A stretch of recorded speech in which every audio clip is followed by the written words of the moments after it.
happens when a nation's deepest wound is activated, not just by circumstances, but by people who carry the karmic key. Right now, America is experiencing something astrologically that is rare and spiritually raw. Our Chiron return in Aries, well, this only happens once every 51 to 53 years. A matter of fact, if you're a Gen Xer like me, you're going through it right now. And the last generation prior to us that experienced this were the Depression babies back in the 1930s. It's a shared wound. And the reemergence of this marks the remembrance of a wound we've long tried to forget. This time around, our Chiron return is being triggered with a very specific alignment shared by Pam Bondi, Susie Wiles, Donald Trump, Benjamin Netanyahu, even the nation of Israel. It's kind of wild. Now, I want to remind you that back in May, I found a very unique, wild alignment between Trump and Netanyahu. It was a triple Mars conjunction with, transiting Mars, triggering it, setting it off. And I warned that in the first couple weeks of June, we could see some warfare triggered at that time, and sure enough, it happened. This time, I'm finding another very odd synchronicity with these charts and how they interact, with all of them oddly having their Hades placement in Aries sitting right on top of the America's Chiron in Aries. I'm telling you, these characters that I'm mentioning, these names I'm dropping, are likely going to be agitators and people who are stirring up strife during this Chiron return. Because like I said, each of these individuals, Bondi, Trump, Wiles, Netanyahu, and the chart of the nation of Israel, share Hades in Aries. And just for those who don't know, in astrology, Hades represents what's rotten beneath the surface. These are buried secrets. They're even stirring up ancestral shadow. And when we overlay these people's charts on top of the United States natal chart, what we're going to see is that every single one of their placements land in America's fourth house, having to do with the homeland, our roots, and our emotional identity and sense of security. This isn't a coincidence. This is a karmic collision point where rot meets a wound. Like I said, the fourth house represents the homeland and our feeling of security. The sign of Aries, often misunderstood, it rules leadership, the inner child, and innocence, but also a fight for selfhood. It is ruled by Mars, god of war, but this is not just about warfare. It's about our innocence. It's about our children and what happens when leadership is corrupted.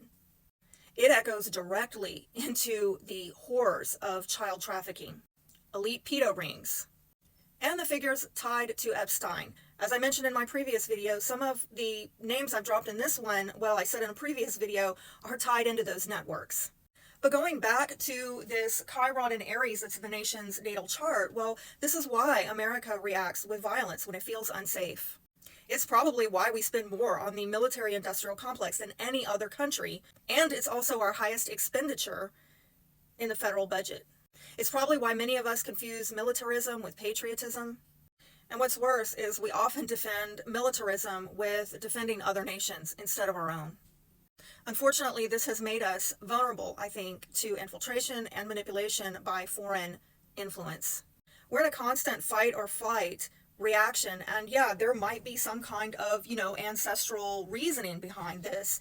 Because of the ancestral betrayal that we have in our history with with elite foreign governments who have used and abused the American people, the American taxpayer, while our wounds around this remain unhealed.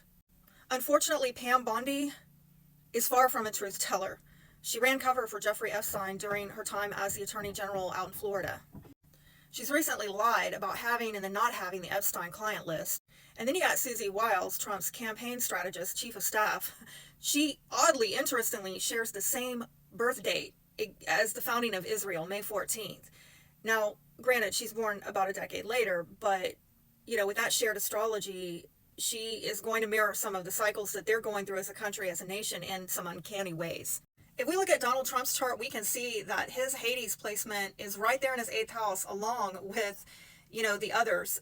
This house, by the way, has to do with sex, secrets, blackmail, power. And Netanyahu's Hades, also in Aries, is in his 4th house, having to do with his homeland.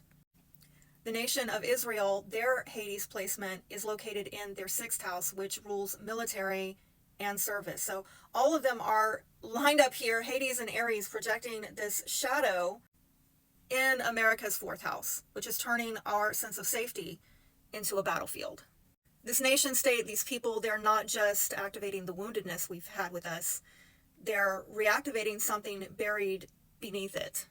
It's probably that part of us that keeps sacrificing our sovereignty in the name of security or in the name of a foreign government.